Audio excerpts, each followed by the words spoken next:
Assalamualaikum warahmatullahi wabarakatuh. Perkenalkan, nama saya Justin Mahendra dengan NIM 098 dari kelas D4 TMD. Di sini saya akan mempresentasikan hasil UTS Literasi Digital dengan berjudul Perkembangan Teknologi Artificial Intelligence dalam mempermudah kehidupan kita di masa depan. Di sini ada pendahuluan, ada latar belakang, rumusan masalah, dan tujuan penelitian. Latar belakang sendiri, kecerdasan buatan adalah kecerdasan yang ditambahkan kepada suatu sistem yang bisa diatur konteks ilmiah atau bisa disebut juga artificial intelligence atau hanya bisa disingkat dengan AI. Didefinisikan sebagai kecerdasan entitas ilmiah. Kecerdasan diciptakan dan dimasukkan ke dalam komputer agar dapat melakukan pekerjaan seperti yang dapat dilakukan manusia. Beberapa macam bidang yang menggunakan kecerdasan buatan antara lain sistem pakar, permainan komputer, logika kabel, jaringan saraf tiruan, dan robotika. Secara teknis, kecerdasan buatan adalah model statistik yang digunakan untuk mengambil keputusan dengan mengeneralisir karakteristik dari suatu objek berbasis data yang kemudian dipasang di berbagai perangkat elektronik. Kemudian rumusan masalah satu, bagaimana perkembangan terkini dalam teknologi kecerdasan buatan atau AI mempengaruhi berbagai aspek kehidupan manusia. Yang kedua, apa tantangan utama dalam pengembangan dan penerapan AI yang perlu diatasi? Yang ketiga, bagaimana AI dapat digunakan untuk meningkatkan efisiensi, produktivitas, dan kualitas layanan di berbagai sektor seperti kesehatan, pendidikan, dan industri, dan lainnya.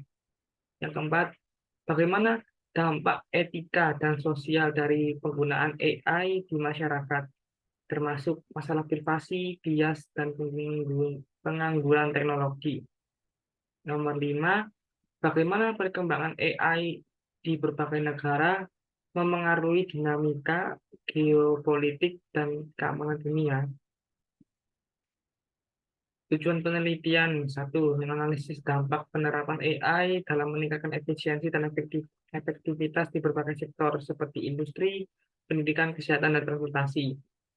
Dua, meneliti implikasi sosial, ekonomi, dan etika dari penggunaan AI dalam kehidupan sehari-hari, termasuk pertimbangan privasi, keadilan, dan pengaruh pada pasar tenaga kerja.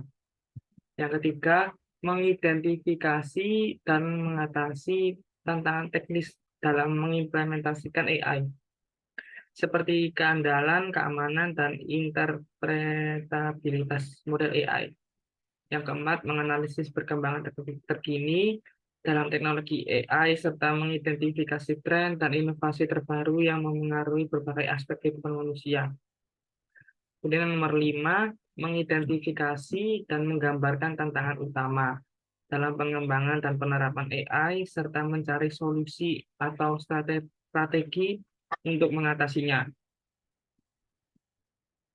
Pembahasan kajian pustaka dan contoh. Kajian pustaka.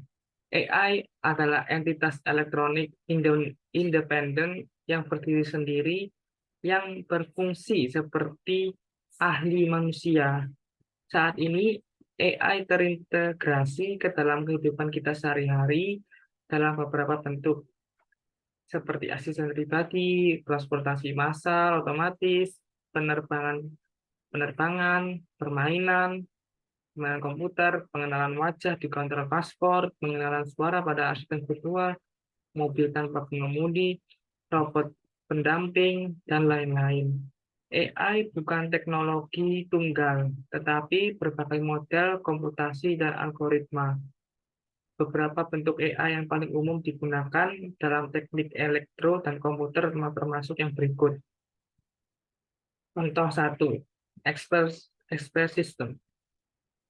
Mereka memecahkan masalah dengan mesin inferensi yang menarik dari basis pengetahuan yang dilengkapi dengan informasi tentang domain khusus, terutama dalam bentuk Jika, maka aturan. Sistem pakar adalah area yang paling awal dan paling luas, paling aktif dan paling bermanfaat. Yang kedua, fuzzy logic. Ini memungkinkan untuk membuat aturan tentang bagaimana mesin merespon input yang memperhitungkan kontinum kondisi yang mungkin daripada biner langsung. Yang ketiga ada machine learning. Ini mencakup berbagai algoritma dan model statistik yang memungkinkan sistem menemukan pola, menarik kesimpulan, dan belajar melakukan tugas tanpa instruksi khusus. Pembelajaran mesin adalah proses yang melibatkan penerapan AI untuk secara otomatis melakukan tugas tertentu tanpa memprogramnya secara eksplisit. Kemudian yang nomor 4, ada robot. Ini adalah mesin yang dapat diprogram berbasis komputer yang memiliki manipulator dan sensor fisik. Sensor dapat memantau suhu, kelembapan, tekanan, waktu, merekam data, dan membuat keputusan penting dalam berbagai kasus. Robot telah pindah dari fiksi ilmiah ke rumah sakit setempat. Dalam pekerjaan dengan fungsi berulang dan monoton, mereka bahkan mungkin sepenuhnya menggantikan manusia, robotika, dan sistem otonom. Dianggap sebagai revolusi industri keempat. Yang kelima adalah Natural Language Processor. Agar AI berguna bagi kita, manusia, ia juga harus dapat berkomunikasi dengan kita dalam bahasa kita. Program komputer dapat menerjemahkan bahasa interpretasi seperti yang diucapkan oleh orang normal dalam pemrosesan bahasa alami. Kemudian yang keenam ada neural networks. Ini adalah jenis spesifik dari sistem pembelajaran mesin yang terdiri dari sinapsis buatan yang dirancang untuk meniru struktur dan fungsi otak. Mereka mirip dengan otak manusia. Mereka terdiri dari neuron buatan, mengambil beberapa input dan menghasilkan output tunggal. Jaringan mengamati dan belajar sebagai sinapsis, mengirimkan data satu sama lain, proses informasi saat melewati beberapa lapisan. Nah, alat-alat AI ini diilustrasikan pada gambar berikut. Setiap alat AI memiliki kelebihannya sendiri. Menggunakan kombinasi model ini bukan model tunggal. Sistem AI dirancang untuk membuat keputusan menggunakan data real-time. Mereka memiliki kemampuan untuk belajar dan beradaptasi saat mereka membuat keputusan. Jenis penelitian yang saya gunakan ini adalah metode deskriptif kualitatif untuk mendapatkan data yang mendalam. Suatu data yang mengandung makna.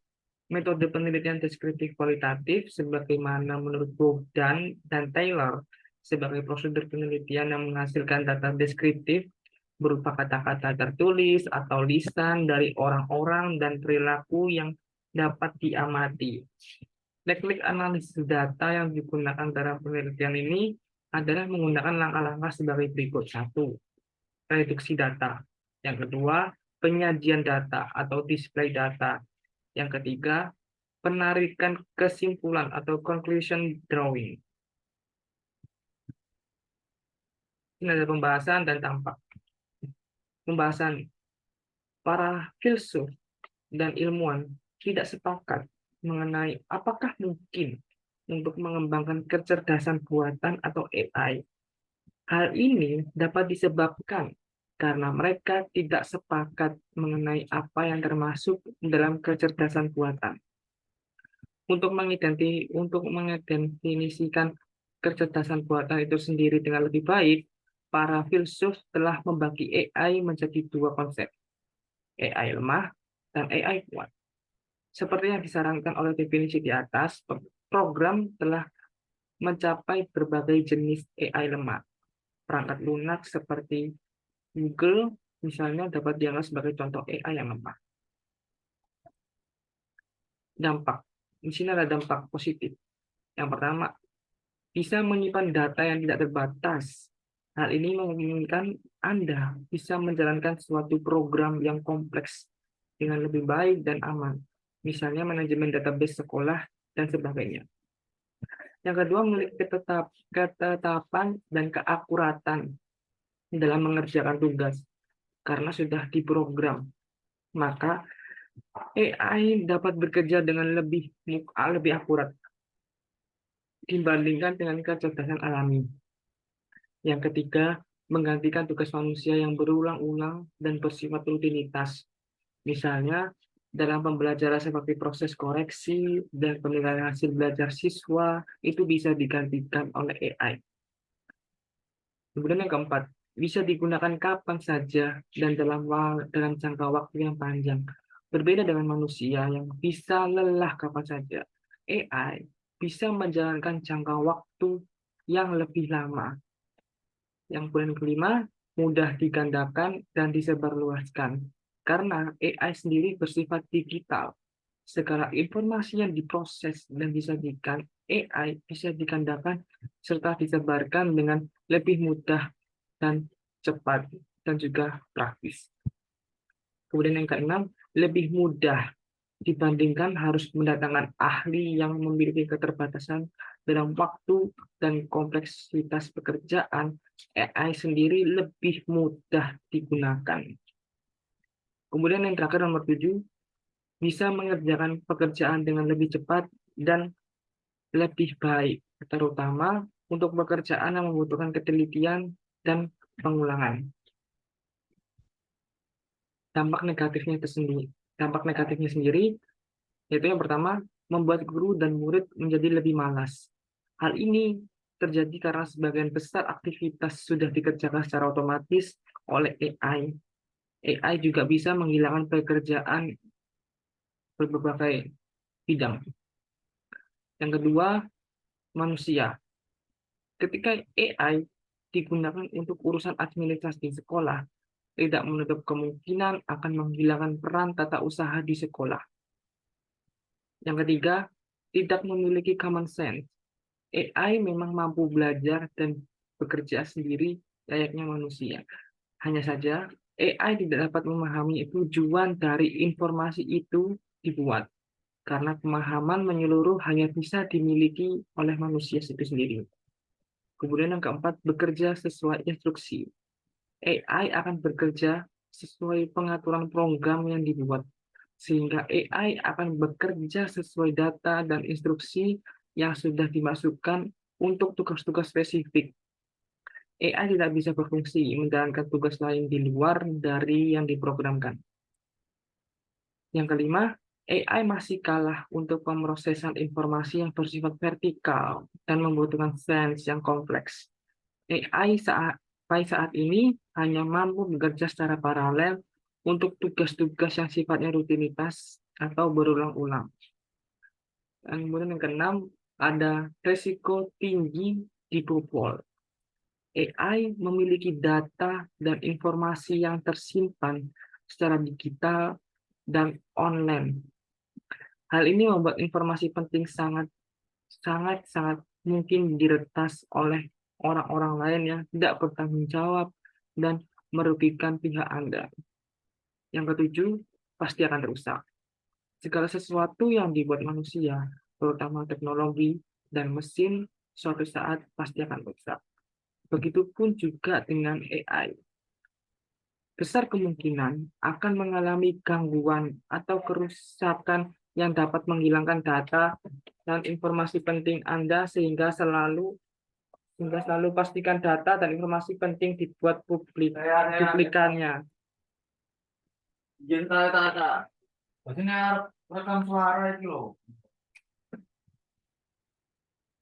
Kesimpulan, AI telah membuka pintu menuju masa depan yang lebih canggih dan inovatif. Teknologi ini terus berkembang dan memiliki potensi untuk merubah cara kita hidup dan bekerja secara fundamental. Dengan pemahaman yang lebih baik tentang AI, kita dapat lebih siap menghadapi tantangan dan peluang yang dihadirkannya dengan kemampuannya untuk memproses data besar, memahami bahasa manusia, dan melakukan tugas-tugas yang sebelumnya hanya bisa dilakukan oleh manusia. AI memegang potensi besar untuk membantu memecahkan masalah yang kompleks dan meningkatkan kualitas hidup manusia. Namun, sambil mengambil namun, sambil mengambil manfaat dari kemajuan AI, perlu ada kesadaran dan regulasi yang cermat untuk mengatasi tantangan etika dan dampak sosial yang muncul. AI tetap menjadi bidang penelitian yang menarik dan dinamis yang akan terus memengaruhi cara kita belajar dan berinteraksi dengan dunia di masa depan. Kemudian ada saran untuk bacaan ini supaya kita dapat mendorong pendidikan dan pelatihan di bidang AI agar masyarakat dapat mengembangkan keterampilan yang diperlukan untuk menghadapi perubahan teknologi, mengembangkan pedoman kita yang ketat dalam pengembangan dan penggunaan AI, serta meningkatkan keamanan sistem AI untuk menghindari eksploitasi dan kejahatan cyber, mewujudkan kerangka kerja regulasi yang bijaksana untuk mengatur perkembangan dan penggunaan AI yang sejalan dengan prinsip kebebasan inovasi dan perlindungan masyarakat, memantau dampak lingkungan dari penggunaan AI dan mencari cara untuk mengurangi jejak karbon teknologi ini. Sekian dari saya. Apabila ada suara-suara yang masuk yang mengganggu saya presentasi, dan apabila saya salah kata atau mohon dimaafkan. Sekian dari saya. Wassalamualaikum warahmatullahi wabarakatuh.